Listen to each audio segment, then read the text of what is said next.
Shalom Ubracha, nous poursuivons avec la deuxième Mishnah du 11e Pérek. La Mishnah va nous parler maintenant du Zaken Mamre, donc de ce sage qui va à l'encontre de la décision du Bet Din, du Sanhedrin, qui se trouvait au Bet Hamikdash, l'Ishkat Hagazit. Donc il est Zaken Mamre, il se rebelle al pi Bet Din du Bet Din. Chez Neymar, comme c'est marqué dans le Passouk, dans Parashat Shoftim, qui palait Mimecha d'avoir la Mishpat. Lorsqu'il palait, c'est-à-dire pélé, il va y avoir une question, une halakha, que tu ne sais pas comment répondre.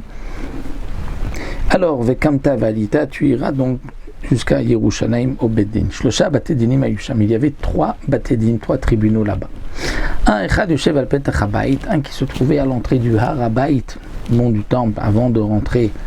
Donc, la première porte, si on peut dire, pour rentrer dans cet endroit Kadosh du Bet Hamikdash, Har HaBayit, qui se trouve donc avant même la Ezrat Nashim, on l'appelle, et il y en a un autre. Vechad Yoshev al Petach HaHazara, à la porte de la Hazara, qui est juste donc dans la, on va passer la Ezrat Nashim, mais avant la Ezrat Israël. Vechad Yoshev l'Ishkat Hagazit, il y en a un autre qui se trouve à l'intérieur de la Hazara, mais qui était moitié dans la partie Kodesh et moitié dans une partie d'une gexture du Bet Hamikdash.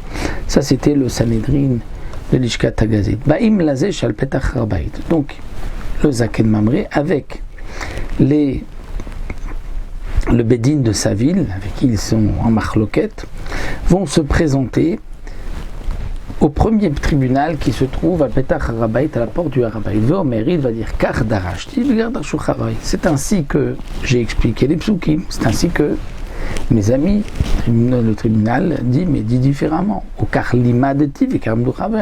C'est comme ça que j'ai enseigné, c'est comme ça que mes amis enseignent. Donc on est en marloquette. On ne sait pas qui a raison. La dracha, comme explique Farshim, c'est lorsqu'on les doresh par une des 13 midot, Chatouan Dreshet, 13 manières que Akadosh Baruch Hu a donné d'expliquer la Torah. Velamad-madeti, c'est-à-dire c'est ainsi que j'ai reçu de mes maîtres, donc ainsi que j'ai enseigné.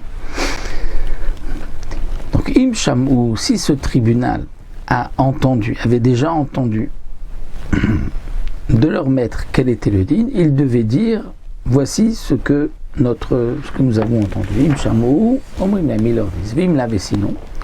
Ils vont se rendre au deuxième tribunal qui se trouve à la porte de la Hazara. Veomer, il va dire donc ce dit c'est ainsi que j'ai été doresh, que j'ai expliqué les psukim, ainsi que mes amis expliquent différemment. Car c'est ainsi que j'ai enseigné, c'est ainsi que eux enseignent. Im Shamou, là encore, si eux ont entendu de leur maître, Omrim Lahem, ils diront Vim Lave sinon. Ils ne peuvent pas dire c'est ainsi qu'on pense, qu'on comprend. Ça, ce n'est que le tribunal de l'Ishkat Hagazit où la Shrina résidait là-bas. Donc s'ils ont entendu, ils disaient Vim Lav sinon, ils se rendaient dans le grand Beddin qui se trouvait à l'Ishkat Hagazit. Nous sommes tous obligés d'écouter ce qu'ils disent.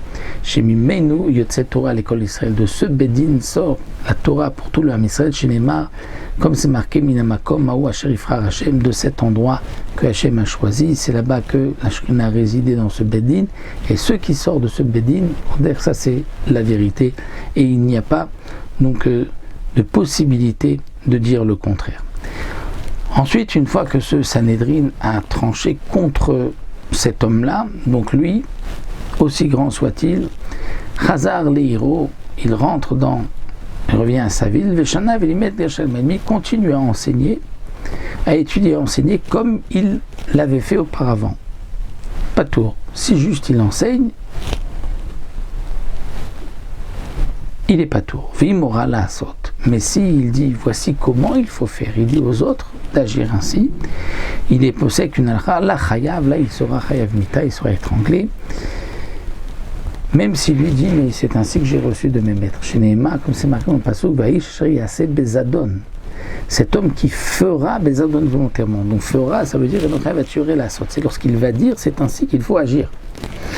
Un talmid shora la sot patour nimtsa chumro kulo. Si nous avons un talmid, c'est-à-dire qui n'est pas encore arrivé au niveau de trancher une halakha et qui lui est cholek sur le beddin de sa ville, ils ont été jusqu'au beddin agadol, ils ont posé la question, il revient et il dit aux gens de faire contre l'avis du Bédin, comme ce que lui pensait, là, pas tour. Pourquoi? Parce que les gens ne devaient pas l'écouter, étant donné que lui n'est pas arrivé au niveau de pouvoir trancher une halakha. Donc d'une certaine manière, sa khumra, sa avera, qui lui, bien qu'il n'est pas au niveau de trancher une halakha, il se permet de trancher une halakha, c'est une khumra, c'est une faute grave, mais d'une certaine manière, kulo, c'est ce qui va lui permettre d'être acquitté, de ne pas être condamné à mort, parce que si c'était un zaken, un sage qui lui était arrivé au niveau de l'ora et qui avait dit contre le Bédin, il aurait été condamné à mort. Donc d'une certaine manière, il est faute, parce qu'il n'est pas au niveau de la roi, il tranche une halakha, mais d'un autre côté, il ne sera pas condamné à mort pour avoir dit le contraire du Béteti.